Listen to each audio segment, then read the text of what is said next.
Folytatjuk tovább a történelmi projektünket, mégpedig egy új történettel fogunk a mai órán megismerkedni. A projektem témája a történelmi olvasmányok 3. osztályban és 4. osztályban. A gyerekeknek elég unalmasak ezek a szövegek, tehát nem maga a történelem, hanem a szövegek. Ezért gondoltam azt, hogy ha színesebbé teszem számukra a feldolgozást, akkor jobban fogják élvezni, ezzel egy picit megalapozom a történelemtanítást is. Miért volt fontos a magyaroknak, hogy Istvánt koronával királlyá koronázták?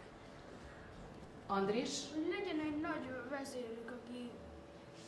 Mert így csatlakoztak a keresztény világhoz. Igen, és onnantól mondjuk azt, hogy Noémi? Hogy a magyarok keresztények. Jó, rendben van, fölvették a keresztény vallást, és onnantól beszélünk a magyar államról, jó? Tehát onnantól Istvántól beszélünk a magyar államról. Hogy egy kicsit ezt az olvasmányt felelevenítsd, amit hétvégén olvastál, meg le is ellenőrizd, ezért most légy szíves, kattintsatok a szimbalura, jó? Olyan nekünk. Mit ír ki? Jó, itt van. Figyelj csak, a központi nagy fehér szimbalus tábla jobb oldalán, közvetlenül mellette egy kis sárga ikon. Ha arra rákattintasz, akkor megnyílik neked egy oldal, és hogyha lejjebb tekersz, akkor találsz ott egy térképet, és a térképen, ha minden igaz, akkor mozog Julianus barátnak az útvonala, hogy honnan indult és hova ment el. Kattints arra a rózsaszín linkre, ott pedig megtaláljuk a mi térképünket. Akinek írja a hibaüzenetet, az gépelje be, hogy www.googlemaps.com, oda fölülre. Akkor most fönt a menüsorban kattints vissza a Julianus barát térképre, hasonlítsd össze a kettőt, hogy jól rajzoltuk-e az őshazát. A projektnek az alapkérdése az volt, hogy hogyan válnak valóra őseink álmai. És erről időről időre mindig beszélünk, hogy vajon abban az időszakban mi lehetett az álma a mi őseinknek, és azok vajon valóra váltak-e vagy sem. Projektszintű kérdések, hogy mit jelent a gyerekek számára a haza, mit jelent a hősiesség, a nagy történelmi személyek hogyan váltak hősökké. Annyi részre osszátok el az olvasmányt, ahányan vagytok. Figyeljetek egy kicsit! Szeretném, ha arra ügyelnétek, hogy aki egy kicsit lassabban olvas, nehezebben olvas, az rövidebb részt kapjon, mint az a kisgyerek, aki gyorsan olvassa és érti a szöveget a csoportban. Jó? A törzsfőnökök irányítják ezt a feladatot, nincs rá sok idő. Lucika, figyelj csak, 2 perc van rá, hogy elosszátok a szöveget. Jó? Jó, itt a Benci kaphat kicsi szöveget a végére. Rendben? Jó. Az Evi se legyen túl nagy. Jó.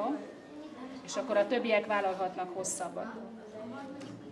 A saját részedet kell nagyon alaposan elolvasni, olyan alapossággal, hogy utána el tud mesélni a többieknek, és a végén mindenki fejében egy kerek egész történet legyen Rogérius püspökről. Rendben?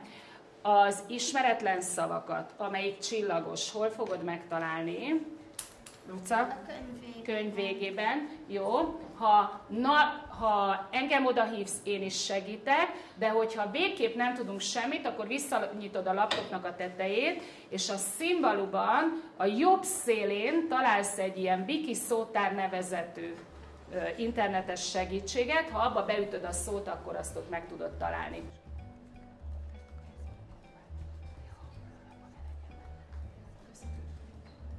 Szépen sorban elmeséljétek egymásnak a saját részleteket, nagyon figyelj oda arra, aki éppen mesél, mert a végén egy egész történetnek kell a fejedben lennie.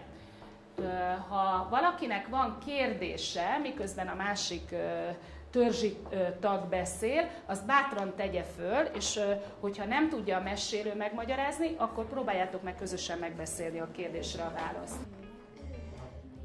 Egy patakmederben, és befette magát ágakkal, és ketten menekültek a szolgájával. A szolgája távol tőle, hogyha elfogják őket, akkor ne egyszerre. És ha learadták, megölték őket. akkor most kéne elővenni a kulcsszavak gyűjteményét a laptopon.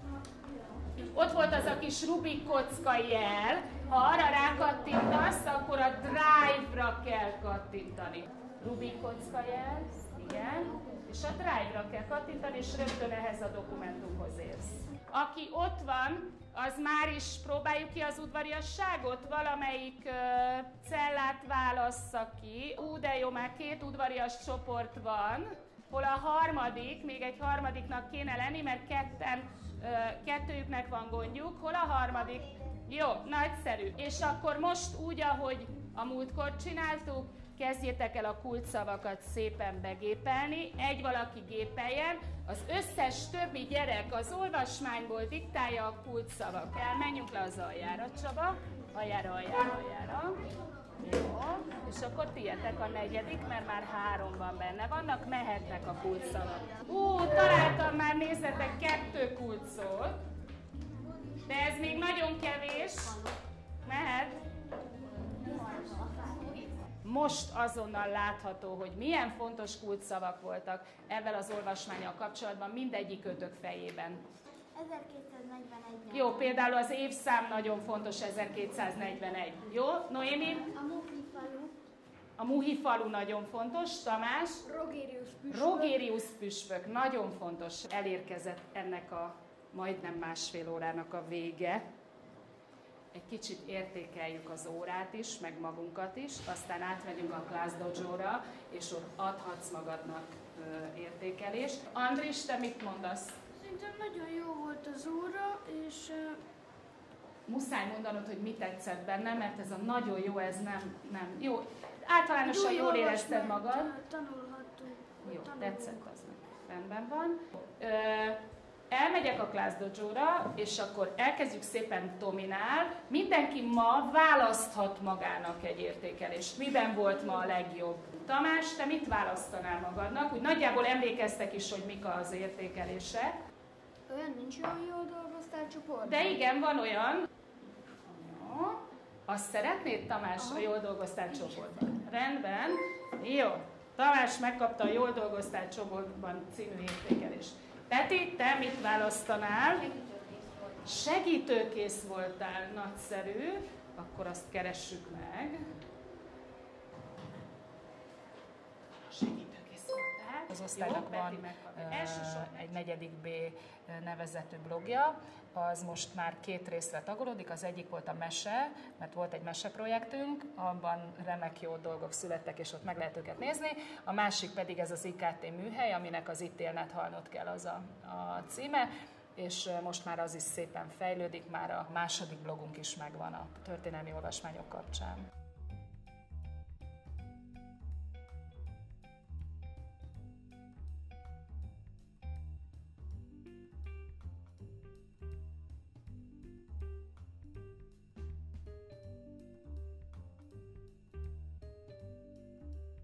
Elsősorban fejlődik az egymással való kommunikációs készségük.